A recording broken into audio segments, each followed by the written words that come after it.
မင်္ဂလာပါဆိုက sharing Burma YouTube channel ကနေပြန်လဲကြိုဆိုလိုက်ပါတယ်ဒီနေ့ကတော့မတ်လ15ရက်နေ့စနေနေ့ညပွဲကြီးပွဲကောင်းတွေအများကြီးတွေကနေပြီးမှဆိုက sharing Burma YouTube channel ရဲ့အကြိုက်ဆုံးတပွဲကိုရွေးထုတ်ပေးသွားမှာဖြစ်ပါတယ်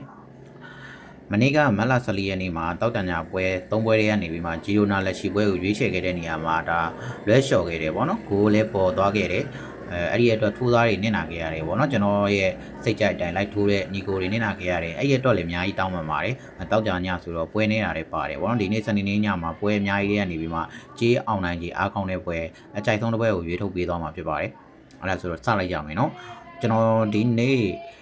စနေနေ့ညမှာ Premier League ပွဲစဉ်ကျွန်တော်9ပွဲတိတိကစားမယ်ပေါ့နော်အဲ့ဒီကနေပြီးမှနောက်ဆုံးပွဲစဉ်အနေနဲ့ကျွန်တော်ဒီစနေညပေါ့နော်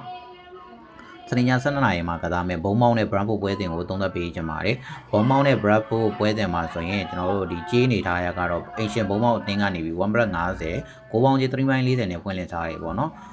ဒီနှစ်သင်းကကျွန်တော်တို့ရိုင်းအဆင့်အနေနဲ့ရိုင်းကွာတဲ့အနေအထားမျိုးတော့မရှိဘူးပေါ့နော်ဘုံမောင်းကတော့အဆင့်9မှာBrentford ကတော့ဆင်းဆက်နေပါပေါ့နော်ကျွန်တော်ဒီရမဲ့ကတော့နည်းနည်းကွာရှားမှုရှိတယ်ဘုံမောင်းကတော့44မှတ်နဲ့အဆင့်9မှာရှိတယ် Brentford ကတော့38မှတ်နဲ့ဒါအဆင့်7နေရာမှာရှိတယ်ပေါ့နော်သူတို့ကြားမှာကျွန်တော်ဒီ6မှတ်ပေါ့နော်နှစ်ပွဲသာ6မှတ်ကွာဟနေတယ်လက်ရှိခြေသားမှာဆိုတော့ဘုံမောက်ရဲ့ခြေသားကတော့ပိုကောင်းတယ်လို့ပြောရမယ်ပေါ့နော်ဒါပေမဲ့လည်းဘုံမောက်ကတော့ဒီနောက်ဆုံးကစားထားတဲ့၄ပွဲစတိုက်ဒါနိုင်ပွဲပျောက်ထားတာမျိုးတွေ့ရတယ်လက်ရှိ Brentford အသင်းကတော့ဒီ Brentford အသင်းကလည်းနောက်ဆုံးနှစ်ပွဲဆက်ရှုံးပွဲဆက်နောက်ဆုံးနှစ်ပွဲဆက်ပေါ့နော်နိုင်ပွဲမရှိတာဘူး Brentford ကဘယ်နေရာမှာအားကောင်းနေလဲဆိုရင်ကျွန်တော်တို့အဝေးကွင်းပွဲတင်တွေမှာ Brentford ကအနိုင်ရအောင်ကစားထားတာတွေ့ရတယ်ပေါ့နော်အဲ့ဒါဆိုတော့ပထမဆုံးကျွန်တော်ဘုံမောက်အကြောင်းပဲအရင်ပြောလိုက်မယ်ဘုံမောက်ကပြီးခဲ့တဲ့ဒါကျွန်တော်စပါးနဲ့ပွဲမှာပေါ့နော်ဥဆောင်ကိုရီးယားနေပြီးမှပြန်ပြီးခြေပေါက်ကိုတွေပြန်ပေးလိုက်ရတယ်အဲ့ဒီပွဲမှာကျွန်တော်ကြည့်ခဲ့တယ်ပေါ့နော်ဘုံမောက်ရဲ့ခြေစွမ်းကအဝေးကွင်းဖြစ်သည့်တိုင်တော်တန်စပါးကိုတော်တော်လေးကိုဖိအားပေးနိုင်ခဲ့တယ်2-1နဲ့ကျွန်တော်တို့ဒီနိုင်ထားနေတဲ့ကာလာအတွင်းကနေပြီးမှကျွန်တော်ဒီပွဲပြီးကနေမိနစ်80ကျော်လောက်မှာဆွေအောင်မရပင်နတီရပြီးတော့တွင်းသွားတယ်ပေါ့နော်ဒါကလည်းကျွန်တော်ဒီဘုံမောက်ကနေပြီးမှအိုပန်ကိုကနေရတာမဟုတ်ဘဲနဲ့ဒါဆွေအောင်မင်ကိုစမကပ်ပါကီပါဘရာဇာပေါ့နော်ကီပါပေါ့နော်ကျွန်တော်စင်ပြီးသလိုပဲခေါ်လိုက်မယ်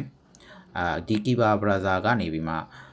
ကီပါအရီဇာဘလာကာပေါ့နော်သူ့ရဲ့နာမည်ကျွန်တော်ကီပါလို့ပဲပြောလိုက်မယ်ဒီကိုသမားကီပါကြောင့်ဒါပေးလိုက်ရတယ်ပေါ့နော်ကိုသမားကီပါရဲ့ညံပြင်းမှုကြောင့်ရှစ်တက်ပြီးတော့သွားပြီးတော့ကျွန်တော်ကျူးလွန်လိုက်တဲ့အမှားကနေပြီးမှဒါပြန်ပေးလိုက်ရတယ်ပေါ့နော်အဲ့ဒီကိုကဆိုရင်အဲ့ဒီပင်နယ်ဒီကဆိုတော်တော်လေးကိုပုံမောက်အတွက်နစ်နာခဲ့ရပြီးတော့အနိုင်3မှတ်ပျောက်သွားပြီးတော့တေးတမတ်သာရခဲ့တယ်ပေါ့နော်အဲ့ဒါဆိုတော့ကျွန်တော်အဲ့ဒီပွဲစဉ်မှာကြီးခဲ့တဲ့ပွဲစဉ်မှာဘုံမောက်အသင်းရဲ့ကစားပုံကစားအားအသင်းလိုက်စုစည်းမှုကအတော်လေးကိုကောင်းပါတယ်ဒီစပါးအနေနဲ့အင်္ဂွင်းအားသာချက်တစ်ခုလည်းရှိရပေါ့နော်ကျန်တာကတော့ဘုံမောက်ကြီးဖိတိုက်နေတာမျိုးဒီဘုံမောက်ကအသင်းကြီးတစ်ပွဲကစားနေတာပါအဲ့ဒါဆိုတော့ဒီနေ့မှာသူတို့ 1.50 နဲ့ဖောက်လာပုံရဆိုရင်ဘုံမောက်ကကျွန်တော်စိတ်ထင်ပြောရင်ဘုံမောက်ရဲ့ဒီကို body ကြီးကပြင်းတဲ့ထဲမှာပါပါတယ်၄ပွဲဆက်နိုင်တဲ့ပွဲပြောက်လာတာဖြစ်တဲ့အတွက်ဒီအသင်းအနေနဲ့၅ပွဲဆက်မှာတော့အပွဲသက်တိုက်ကျွန်တော်နိုင်ပွဲပြောင်းမယ်လို့ကျွန်တော်မထင်တော့ဘူးဘုံမောက်ကကျွန်တော်ဒီနိုင်ရင်နေပြီလို့ပဲပြောရမှာပေါ့နော်ဒီပွဲပြီးသွားရင်တော့ဒါမန်စီးနဲ့ FA ကျွန်တော် FA ကစားဖို့ရှိတယ်နောက်ပွဲမှာ F-win နဲ့တွေ့ရမယ်เนาะဘယ်လိုပဲဖြစ်ဖြစ်ဘုံမောက်အနေနဲ့ဒီရာသီမှာချန်ပီယံလိဝင်ခြင်းတယ်ဒါမှမဟုတ်ဒီယူရိုပါလိဝင်ခြင်းတယ်အဲ့လိုမျိုးဥရောပပွဲတွေကိုကစားခြင်းတယ်ဆိုရင်တော့ဒီလိုအိမ်ဝင်းမှာတော့ Brentford လိုအသင်းကိုအနိုင်ကစားဖို့လိုအပ်တယ်ပေါ့နော်ဒီရာသီ Brentford ကလည်းကျွန်တော်ဒီအိမ်ဝင်းမှာရလက်ဆိုပြီးတော့အဝေးကွင်းမှာကောင်းနေတဲ့အနေအထားရှိတယ်ပေါ့နော်ဒါပေမဲ့ဘုံမောက်အနေနဲ့ဒီဥရောပ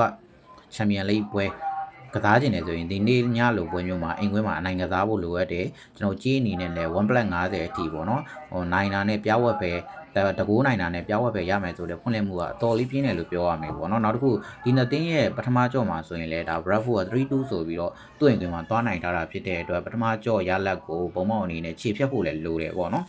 ပထမကြော့မှာတော့ကကျွန်တော်တို့ဆိုရင် Brentford အသင်းအနေနဲ့ပထမကြော့မှာ Brentford အသင်းအနေနဲ့ကျွန်တော်တို့ဒီကြီးမပေးနိုင်ပဲနဲ့နိုင်သွားတယ်ပေါ့နော်3-2ဆိုပြီးတော့အဲ့ဒီနှုံက Brentford အနေနဲ့ level 30 draw ပုံစံမျိုးနဲ့ဒါကိုပေါင်းကြီးမှာဆို3သိဒါဒုတိယကြော့ကိုပေါင်းကြီးမှာဆိုရင်လည်းဒါ3.40အထိပထမကြော့ကိုပေါင်းဈေးနဲ့ဆိုင်ရင်တိတိတသာဒါပြင်းချပြီးတော့ဖွင့်လှစ်ပေးထားတာတွေ့ရတယ်ပေါ့နော်အဲ့လိုဆိုတော့ကျွန်တော်အနေနဲ့ကိုပေါင်းကြီးမှာတန်တရားဖြစ်ပွဲအချက်တွေတွေ့နေရတယ်ပေါ့နော်ပထမကြော့မှာတော့လည်းကိုဝေါ်ထားတာဖြစ်တဲ့အတွက်လက်ရှိကိုပေါင်းကြီးကိုကျွန်တော်တို့ညင်းပယ်ပြီးတော့ body ကြီးကိုပဲကျွန်တော်ခံမှန်းပေးမယ်ပေါ့နော် body ကိုပေါင်းသေးမှာဆိုရင်ဘုံပေါက်အနေနဲ့ 1+50 ပေးထားတဲ့ကြီးရဆိုဒါပြင်းတဲ့ထင်မှာပါတယ်ပေါ့နော်ဘာကြောင့်လဲဆိုတော့ Bradford အသင်းကသူ့ဝင်ခွင့်မှာ3-2နဲ့နိုင်တဲ့ပွဲစဉ်မှာဒါကြေးမပေးနိုင်ဘဲနဲ့3-2နဲ့နိုင်သွားတယ်ပေါ့နော်အဲ့ဒီအခြေအနေမှာလက်ရှိဘုံပေါက်အိမ်ခွင်းမှာကျတော့ 1+50 အထိဖွင့်လှစ်ပေးထားတယ်ပေါ့နော်ဒီနေ့တင်း head to head မှာဆိုရင်လည်းဒါ Bradford ကအသာရထားတာတွေ့ရတယ်နောက်ဆုံးကျွန်တော်6ပွဲဆက်တိုက်ပေါ့နော်ဘုံပေါက်အနေနဲ့ Bradford ကိုနိုင်ထားခြင်းလည်းမရှိဘူးပေါ့နော်အဲ့ဒီအခြေအနေမျိုးမှာဒါအမှတ်6မှတ်တာကွာဟားယုံနဲ့ DJ ပေးတယ်လို့ကျွန်တော်တို့ဘယ်လိုပြောမလဲပေးထားပုံကိုကြည့်တယ်ဆိုရင်ဒါပြင်းတဲ့အနေထားမှာလို့ပြောလို့ရတယ်ဘုံပေါက်အနေနဲ့ဒါအဆင့်1 to 5အတွင်းလဲဝင်ဖို့ကြိုးစားမယ်လို့ထင်တယ်ဥရောပနပွဲတင်တွေကိုလည်းသူတို့အနေနဲ့ဒါမျှော်မှန်းမယ်လို့ထင်တယ်ပေါ့နော်ချန်ပီယံလိယူရိုပါလိတွေကိုကန်ကျင်နေဆိုရင်တော့ဘုံမောက်အသင်းအနေနဲ့ဒီနေ့ပွဲမှာအကောင်းဆုံးဒါဖြတ်ကျော်ပြလိမ့်မယ်လို့ကျွန်တော်စိတ်ထဲမှာထင်နေရပေါ့နော်ဘုံမောက်ပေါ်ဒီကိုပဲရွေးချယ်ပေးခြင်းနဲ့ဘုံမောက်ရဲ့တိုက်စစ်မှာဆိုရင်လည်းဒါ Correct Ibranessen Simenyo Tabrania စတဲ့ဒီတိုက်စစ်တွေကအတင်းနားလည်မှုချင်းအရန်အားကောင်းတယ်ပေါ့နော်ပြီးတော့ရှေ့သက်နောက်ဆင်းနဲ့ကစားနိုင်တယ်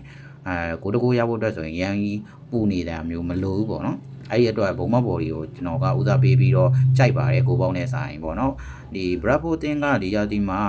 ဝေးကွင်းအားကောင်းတယ်ဆိုပေမဲ့လေဒီလက်ရှိဒီပေါက်ကြီးရဆိုရင်တော့ဘုံမောက်အိမ်ကွင်းမှာဒါကိုသွင်းနိုင်ခဲ့တယ်ဆိုရင်တော့မှအနိုင်ရလက်မလွယ်ဘူးလို့ပဲပြောရမယ်ပေါ့နော်ကျွန်တော်အနေနဲ့ဒါရလက်တွေကိုခံမှန်းရမယ်ဆိုရင်3-1တစ်ပေါက်ကတော့အကြိုက်ဆုံးပေါ့နော်3-1 2-1မဟုတ်ဘူးဆိုရင်3-2ပေါ့နော်အဲ့ဒီရလက်တွေကိုပဲကျွန်တော်အနေနဲ့ကြိုက်ပါတယ်ဘာပဲဖြစ်ဖြစ်ဘုံမောက်အနေနဲ့အိမ်ကွင်းမှာတော့ဒါအနည်းဆုံးတကူနဲ့အထက်နိုင်သွားမယ်လို့ခံမှန်းမိပါတယ်အဲ့ဒီအတွက်ဒီနေ့ညစနေညပေါ့နော်စနေည Premier League နောက်ဆုံးပွဲစဉ်ဘုံမောက်နဲ့ Brentford ပွဲစဉ်မှာ Soka Sharing Bami YouTube Channel ရဲ့အကြိုက်ဆုံးတစ်ပွဲကောင်းကတော့ဒါဘုံမောက်ပေါ်ကြီးပဲဖြစ်ပါတယ်အားလုံးပဲကျွန်တော်နဲ့အကြိုက်တူမှာလိုက်ကစားဖို့အကြံပြုပါတယ်ဒီနေ့ညမှာတော့အားလုံးပဲစင်ပြေကြပါမယ်လို့ယုံကြည်ပါတယ်စင်ပြေမယ်လို့လည်းကျွန်တော်အနေနဲ့အတိုက်ဆုံးဖြစ်တဲ့အတွက်ယုံကြည်မိတယ်ပေါ့နော်အဲ့ဒီအတွက်ဘုံမောက်ပေါ်ဒီကိုပဲရွေးချယ်ပေးလိုက်ရခြင်းဖြစ်ပါတယ်